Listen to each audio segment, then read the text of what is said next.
좋으신 주님의 은총이 먼저 여러분들에게 충만하시기를 빕니다. 오늘은 광복 기념주일입니다. 그리고 광복 기념주일은 또 남북 평화 공동 기도주일로 우리가 함께 지킵니다. 이런 말 들어보셨는지 모르겠습니다. 신앙에는 국경이 없습니다. 그리고 인종의 차별도 없습니다.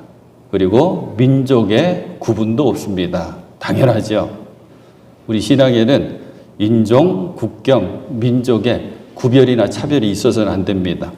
하지만 모든 신앙인은 조국을 가지고 있습니다. 성경에도 민족을 위해서 간절함으로 기도한 믿음의 사람들이 있거든요. 대표가 모세입니다. 그리고 사도 바울이 또 그랬습니다. 나중에 여기에 해당되는 말씀도 함께 은혜로 나누도록 하고요. 저와 여러분들은 믿음의 사람으로서 나라와 민족을 위해서 늘 기도해야만 합니다. 역사를 주관하시는 하나님께서는 77년 전 주권을 잃고 어둠 속에 있던 우리 민족에게 빛을 회복시켜 주셨습니다. 그래서 바로 내일이죠. 8월 15일을 우리는 빛이 회복된 날, 광복절이라고 부릅니다. 광복의 기쁨으로 온 민족들이 기쁨의 만세를 불렀죠. 하지만 이념으로 남과 북은 갈라졌고 동족 상잔의 전쟁의 비극이 일어났습니다. 그리고 우리는 여전히 남과 북으로 갈라져 있습니다. 때문에 한국교회는 광복절을 기념하면서 동시에 남북평화 공동 기도주일로 지키는 것입니다. 오늘은 77년 전, 그러니까 1945년 8월 15일 민족의 무거운 짐을 벗겨주신 주님의 은혜를 생각하고 감사하면서 동시에 예수님의 위대한 초청이라고 이름 붙여진 수고하고 무거운 짐진 자들아 다 내게로 오라 내가 너희를 쉬게 하리라 이 말씀으로 함께 은혜를 나누려고 합니다. 여러분들 인생을 무엇이라고 말씀하실 수 있을까요? 인생은 무엇인가요? 인생에 관한 노래를 한번 떠올려 봤습니다. 제가 앞자리만 부르면 여러분들은 다 함께 합창하십니다. 인생은 나그네 길 어디서 왔다가 어디로 가는가. 제목도 재밌어요. 인생은 나그네 길이 제목이 아닙니다. 하숙생이에요. 제목이 하숙생. 가사가 이렇잖아요. 구름이 흘러가듯 떠돌다 가는 길에 정일랑 두지 말자 미련일랑 두지 말자. 인생은 나그네 길 구름이 흘러가듯 정처 없이 흘러서 간다. 2절은 인생은 벌거숭이 빈손으로 왔다가 빈손으로 가는가. 이번에는 강물이에요. 구름 대신에 강물이 흘러가듯 어우러져 여울져 가는 길에 정일랑 두지 말자 미련일랑 두지 말자. 인생은 벌거숭이 강물이 흘러가듯 소리 없이 흘러서 간다. 인생 참 허무하네요. 정도 둘 필요 없고 미련도 둘 필요 없고 그저 저 구름처럼 저 강물처럼 흘러가 버리는 게 인생이라는 거죠. 자, 그러면 성경은 인생을 무엇이라고 말씀하고 있을까요? 흥미롭게도 성경도 비슷한 말씀들이 많이 있습니다. 성경은 우리 인생을 바람이라고 표현하고 그림자라고 표현하고 안개라고 표현하고 메마른 풀이라고 우리 인생을 그렇게 비유합니다. 전도서는 뭐 그냥 강력하게 다 헛되다고 말씀하고 있고요. 시편 말씀 한번 제가 소개해 드릴게요. 103편 15절. 인생은 성경은 인생을 이렇게 말씀하는 거예요. 그날이 풀과 같고 피고 지는 들꽃 같아 바람 한 번 지나가면 곧 시들어 그 있던 자리마저 알 수 없는 것이다. 인생 아무리 자랑해봤자 그 자랑거리는 잠깐 피었다 지는 꽃이고 그 풀은 쉽게 메말라버리고 메마른 풀은 바람 한번 휙 하고 지나가면 그 있던 자리마저 알 수 없이 허망하다는 거죠. 물론 이 말씀 앞뒤에는 그래도 하나님을 경외하고 의지해야 된다고 하는, 그래야지 복되다고 하는 말씀이 시편 103편에 가득 채워져 있습니다. 욥기에도 인생을 표현하는 말씀들이 많이 등장하거든요.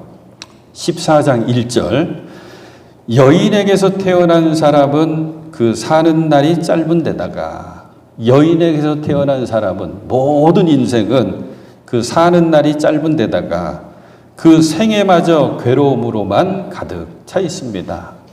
그 생애가 괴로움으로 가득 차 있대요. 그래서 피었다가 곧 시드는 꽃과 같이, 똑같죠?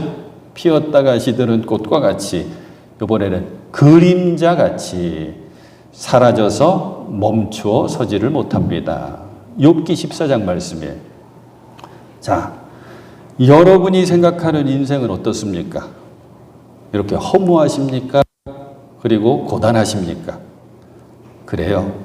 사람들은 모두 다 수고하고 무거운 짐을 짊어지고 살아갑니다. 하지만 오늘 주님께서는 우리를 초대하십니다. 수고하고 무거운 짐을 짊어진 우리들을 향해서 다 내게로 와라. 내가 너희로 쉬게 하겠다. 진정한 쉼을 내가 너희들에게 주겠다. 이렇게 말씀하십니다.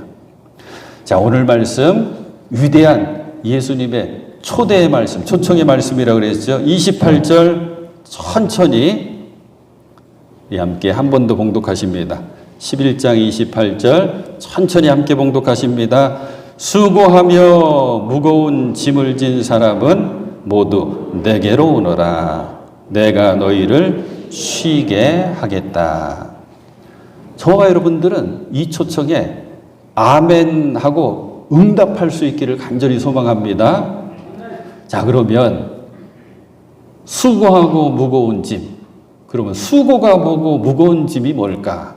한번 생각해 보겠습니다. 수고라고 하는 이 말이 성경에 가장 먼저 등장할 때는 창세기 3장에 나옵니다. 창세기 3장 17절 말씀, 제가 이 말씀을 읽어드리면 어떤 배경인지 어떤 상황인지 여러분들은 다 아십니다. 창세기 3장 17절, 남자에게는 이렇게 말씀하셨다. 여기서 남자는 아담이에요. 첫사람 아담. 네가 아내의 말을 듣고서, 여기서 아내는 하와죠.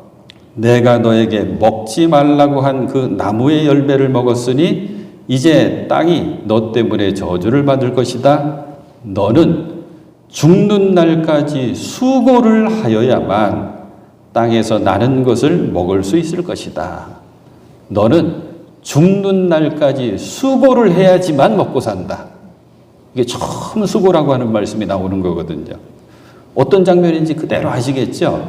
에덴 동산 선악과 이야기입니다. 에덴 동산의 모든 것 하나님께서는 다 허락하시고 다 주셨습니다. 하나 딱 금하셨죠? 동산 가운데 선악을 알게 하는 나무의 그 열매는 먹지 말라, 심지어는 쳐다보지도 말라. 쳐다보고 먹음직도 하고 보암직도 해서 먹었습니다. 어긴 거죠. 아, 이제 우리는 압니다. 수고는 하나님께서 하지 말라고 금하신 것 어겼을 때 갖게 되는 괴로움이구나. 그래서 땀 흘리고 수고해야만 되는구나.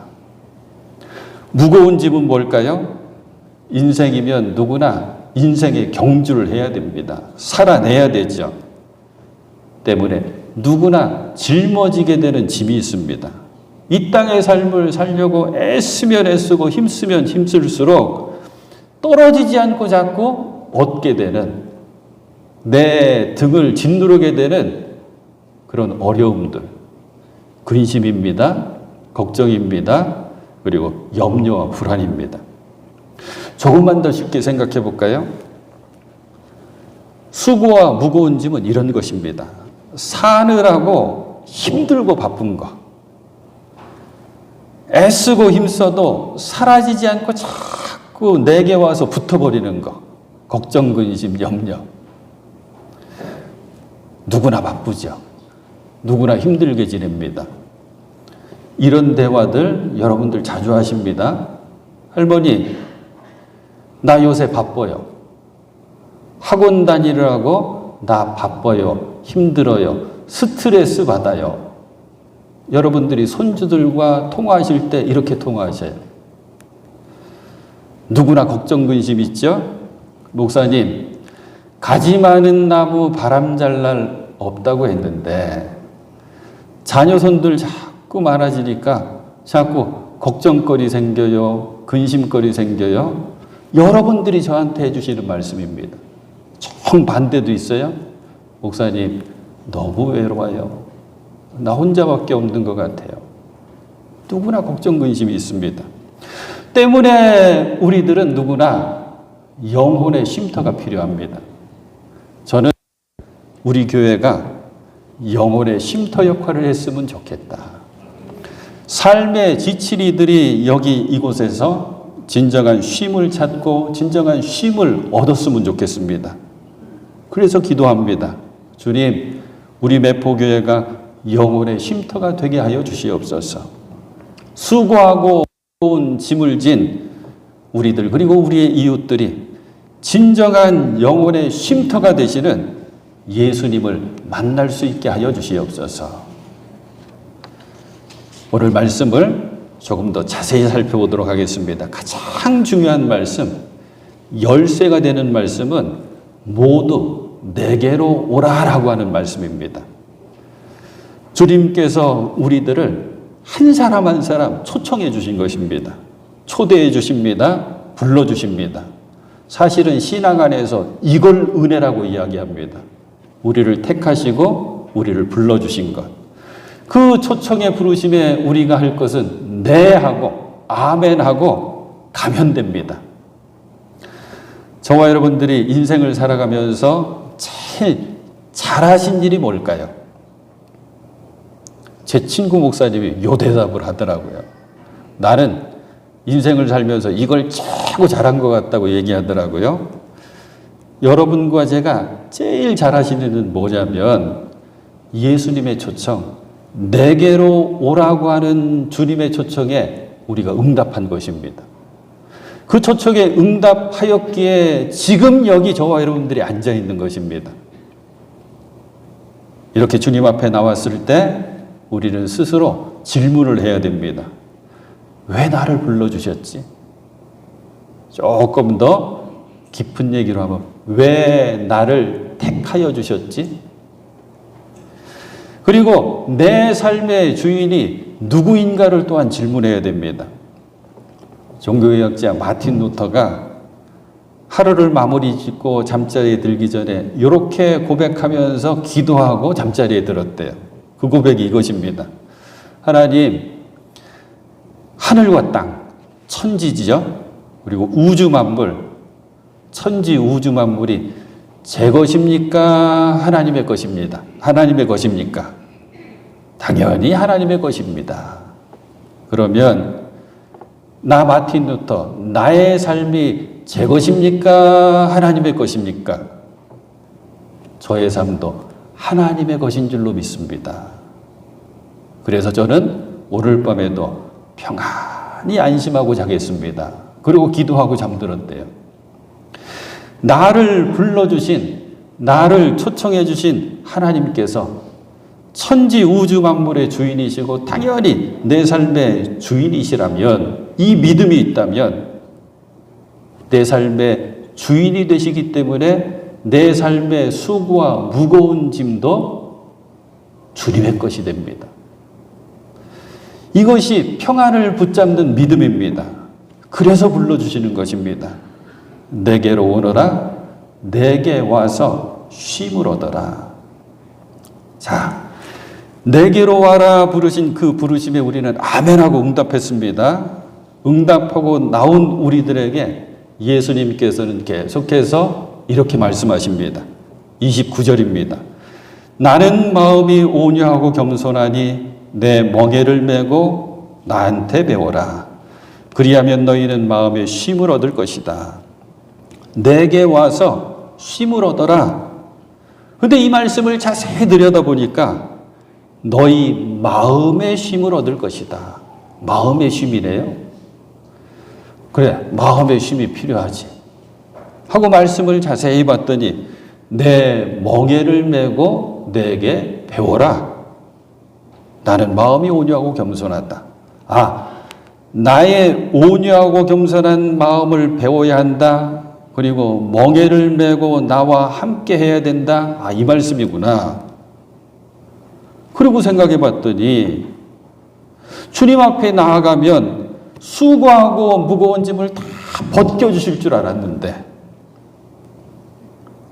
무거운 짐을 다시 짊어질 이유도 없게 해주시고 인생의 수고로움도 다 사라져버리게 해주실 줄 알았는데 뭐라고 말씀해 주셨어요? 내게 와서 배우는데 내 멍에를 너도 매야 된다. 내 멍에를 매라. 이 혹대로 왔다가 혹 붙이는 거거든요. 이 말씀의 뜻을 우리가 잘 알아야 합니다. 이 말씀의 뜻을 잘 아는 것이 신앙이 한 번 더 깊어지는 것입니다. 말씀을 준비하면서 저는 계속 떠오르는 찬송이 있었습니다. 337장입니다. 337장 내 모든 시험 무거운 짐을 주 예수 앞에 아뢰이면 얼마나 힘든지 근심에 쌓인 날 돌아보사 내 근심 모두 맡으시네. 그 짐이 무거워요. 무거운 짐을 나 홀로 지고 견디다 못해 쓰러질 때 불쌍히 여겨 구원의 주리 은혜의 주님 오직 예수. 호프만이라고 하는 목사님이 작시도 하시고 작곡도 하셨거든요. 이 찬송에는 사연이 있습니다. 목사님은 가난한 사람들이 사는 동네에서 목회를 하셨어요. 빈민촌에서. 많은 사람들이 어려움 속에 살고 있잖아요. 그 가운데 한 성도가 특별히 큰 어려운 일을 만났습니다. 목사님께 하소연을 합니다. 목사님, 저는 이제 어떻게 해야 됩니까? 근심이 나를 둘러싸고 있어서 제가 뭘 해야 될지도 모르겠습니다. 저는 이제 뭘 해야 됩니까? 어떻게 해야 됩니까? 울부짖듯이 하소연을 했습니다. 목사님이 그 이야기를 한참 들은 뒤에 간절한 마음으로 위에서 기도했습니다. 그리고 그 기도가 끝나니까 그 어려움을 만난 성도가 그래도 조금은 밝은 얼굴이 되어서 이렇게 고백을 합니다. 목사님, 그래요. 이 무거운 짐을 나 홀로 질 것이 아니라 예수님께 맡겨야 하겠어요. 목사님은 이 성도의 고백을 듣고 그리고 그 밤에 오늘 본문의 말씀을 자꾸 묵상하신 것입니다. 수고하고 무거운 짐진 자들아 다 내게로 오라. 내가 너희를 쉬게 하겠다. 이 말씀을 함께 생각하면서 이 찬송시를 지었습니다. 그래서 337장 이 찬송가가 된 거거든요. 사랑하는 여러분, 예수님의 위대한 초청, 수고하고 무거운 짐진 자들아 다 내게로 와라 라고 하는 말씀은 수고와 무거운 짐을 더 이상 짊어지게 하지를 않겠다는 말씀이 아니라 누구나 짊어져야 하는 수고, 무거운 짐을 쉽게 짊어지는 법을 알려주겠다. 누구나 짊어져야 되는 수고와 무거운 짐을 너 나에게 맡기면 된다. 내가 맡아줄게 하는 말씀입니다. 쉽게 짊어지는 법, 주님께 맡기는 법을 오늘 성경은 뭐라고 표현한 거냐면 나에게 배워라 라고 말씀하신 것입니다. 배운다는 말이 뭘까요? 먼저는 찾아가야지 배웁니다. 만나야지 배웁니다. 그리고 본받아야지 배우고 닮아야지 배웁니다. 신앙생활 가운데 저와 여러분들의 이름이 있죠? 그리스도인. 예수를 믿는 그리스도의 사람들, 그리스도인. 뜻이 바로 이겁니다. 예수 그리스도를 찾고 만나서 예수 그리스도를 배우고 닮아서 작은 예수로 사는 게 그리스도인입니다. 예배도 마찬가지입니다. 지금까지는 내 마음대로 살다가 내 욕심대로 살다가 그거 다 내려놓고 버리고 주님께 나와서 주님 만나고 그리고 주님께 길들여지는 시간이 예배입니다. 배우고 담고 그리고 따르는 시간이죠. 이게 쉼, 평안의 시작이 되는 것입니다. 저와 여러분들은 이 예수님의 부르심에 아멘 하고 응답한 것이고요. 오늘 말씀 가운데 놓치면 안 되는 말씀이 있습니다. 내 멍에를 메라 라고 하는 말씀이에요. 멍에하면 저는 그냥 떠오릅니다. 이거 힘들다. 고통스럽다. 불편하다. 저 어린 시절에 본가에 가면 외양간이 있었고 소가 있었거든요. 그러면 농사철에 소의 멍에를 매는 모습 봤습니다. 농사철이 아니래도 멍에를 매놓고 집을 끌게 하잖아요. 보는 순간 아이고 저 소 참 불쌍하다. 얼마나 불편하고 아플까. 이 등 어깨가 얼마나 아플까. 재미있는 게 이 목회자들이 가운을 입고 여기 목에다 두르는 이거를 스톨 또는 영대라고 하는데 이게 멍에를 상징합니다. 멍에 이야기를 하면 이 선교사님 이야기 해드리면 도움이 될 것 같아요. 어떤 선교사님이 기차 여행을 하는 중에 한 사람을 만나게 됩니다. 기차 안에서는 자연스럽게 대화를 하지요.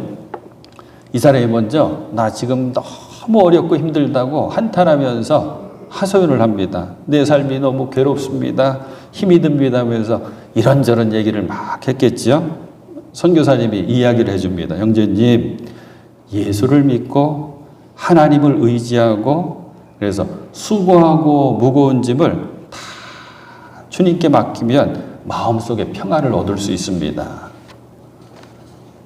얘기를 듣던 사람이 화를 버럭 냅니다. 불난 집에 부채질합니까? 당신이 내 처지를 알기나 합니까? 당신이 내가 겪은 이 어려움을 경험하면 그렇게 말할 수 있습니까? 어이, 심해졌어요? 하나님이 계시긴 계십니까? 하나님이 계시면 신이 있다면 왜 내가 이 고통을 겪어야 됩니까? 내가 왜 이 어려움을 당해야 됩니까? 선교사님이 주제를 바꾸어서 이런 엉뚱한 제안을 하십니다. 마침 여기 달걀이 있는데 기차 여행하니까 삶은 달걀이 있었나 봐요. 이 달걀을 쓰러지지 않고 세워놓을 수가 있습니까? 이걸 어떻게 세웁니까? 더군다나 여기는 흔들거리는 기차 안인데 그러면 제가 한번 세워보겠습니다. 선교사님이 이렇게 말씀하시더니 앞에 있는 물컵에 나무물을 싹 마시더니 물컵을 딱 놓고 물컵 안에다가 달걀을 탁 올려놓습니다. 쓰러질 리가 없죠. 아무리 흔들거리는 기차 안이라도. 이 사람이 이렇게 대답하고 아니 그걸 누가 못 세웁니까? 그렇게 하면 다 하지요. 선교사님이 말씀합니다. 그렇습니다, 형제님. 그냥은 못 세우더라도 컵 안에 두면 든든하게 세워지는 것처럼 어떤 인생도 혼자는 못 섭니다. 주님께서 손잡아 주시고 붙잡아 주시면 누구나 다 든든히 설 수 있습니다. 우리도 경험하지요? 우리의 힘만으로는 아무리 몸부림쳐도 혼자 못합니다. 그러나 주님께서 우리를 붙들어 주시고 우리에게 힘을 주시면 우리가 세워지는 것입니다. 멍에 힘들고 괴로움을 뜻한다고 했죠. 그런데 우리들이 이스라엘 농사법을 알면 이 말씀이 굉장히 힘이 되고 은혜가 됩니다. 이 말씀은 이해를 해야 되는 거거든요. 이스라엘의 땅은 척박하답니다. 우리의 땅은 그에 비하면 옥토래요. 척박한 땅을 일구어야지 보리도 심고 밀도 심어서 생활할 수가 있으니까 이스라엘의 농사는 항상 겨리소를 사용한답니다. 겨리소는 두 마리 소를 이야기합니다. 그러니까 한 마리 소가 멍에를 메고 끄는 것이 아니라 두 마리 소가 멍에를 메는 거예요. 제가 말씀 준비하면서 검색을 해봤더니 진짜 사진도 있고 그림도 있는데 우리는 멍에하면 그냥 하나를 짊어지려 이렇게 그렇게 산처럼 생긴 거, 거꾸로는 V자처럼 생긴 이 멍에를 떠올리잖아요. 그런데 이스라엘의 멍에는 이게 두 개가 붙어 있어요. 이 두 개가 붙어 있는 하나의 멍에 겨리소, 두 마리 소를 딱 올려서 밭을 일구는 것입니다. 더군다나 흥미로운 것은 이스라엘 농사꾼들이 이 겨리소의 멍에를 맬 때는 보통은 어미소를 먼저 멍에를 메우고 그 옆에 그 어미소가 낳은 새끼소를 멍에를 메운답니다. 그래서 이런 표현도 있대요. 새끼소를 어미소 멍에 밑에 둔다라고 하는 표현이 있대요. 이렇게 해야지 어미소가 힘을 더 낸답니다. 그리고 그 배에서 태어난 새끼소는 엄마의 모습을 배우면서 하나씩 하나씩 이 농부와 함께 농사를 쭉 함께 나가는 거죠. 결국 어미의 멍에 밑에 새끼소가 또 멍에를 매려고 들어가는 것이거든요. 수고하고 무거운 짐은 우리 예수님께서 먼저 걸머 매셨습니다. 예수님의 멍에 밑에 내가 들어가면 되는 것이죠. 내 멍에를 매라. 이 말씀은 너희들 내 멍에 밑으로 들어와라 라고 하는 말씀입니다. 함께 짊어지자. 사랑하는 여러분, 우리는 압니다. 주님께서 먼저 짊어지신 그 멍에는 십자가입니다. 결국 오늘의 말씀은 나의 십자가 밑으로 너 들어와라. 내가 너를 부를게, 내가 너를 초대할게. 내 십자가 밑으로 들어와라. 그래야지 너 진정한 쉼을 얻을 수 있다라고 하는 말씀입니다.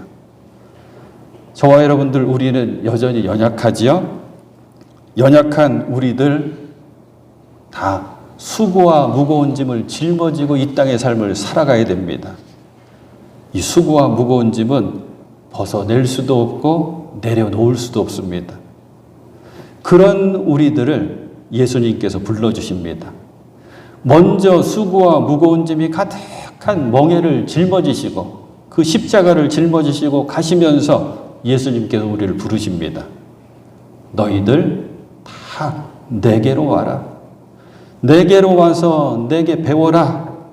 내게로 와서 내 멍에 밑으로 이 십자가 밑으로 들어와라. 그래야지 쉽게 수고와 무거운 짐을 짊어지고 갈 수 있다. 나와 함께 가자 말씀하시는 것이죠. 이 위대한 부르심에 우리는 아멘하고 응답할 수 있어야 합니다. 그리고 이 경험 속에서 우리는 이렇게 고백할 수 있어야 합니다. 주님, 주님의 멍에 그 십자가 아래 나아가 내 짐을 풀고 맡겼더니 더 이상 무겁지 않습니다. 주님, 주님의 멍에 밑으로 나 들어갑니다. 이제 인생의 수고와 무거운 짐 나도 쉽게 감당할 수 있겠습니다. 끝까지 감당해낼 수 있도록 힘을 더하여 주시옵소서. 주님 따라가겠습니다. 이 믿음으로 살겠습니다. 이것이 여러분의 고백이 되실 수 있기를 우리 주님의 이름으로 축원해 드립니다.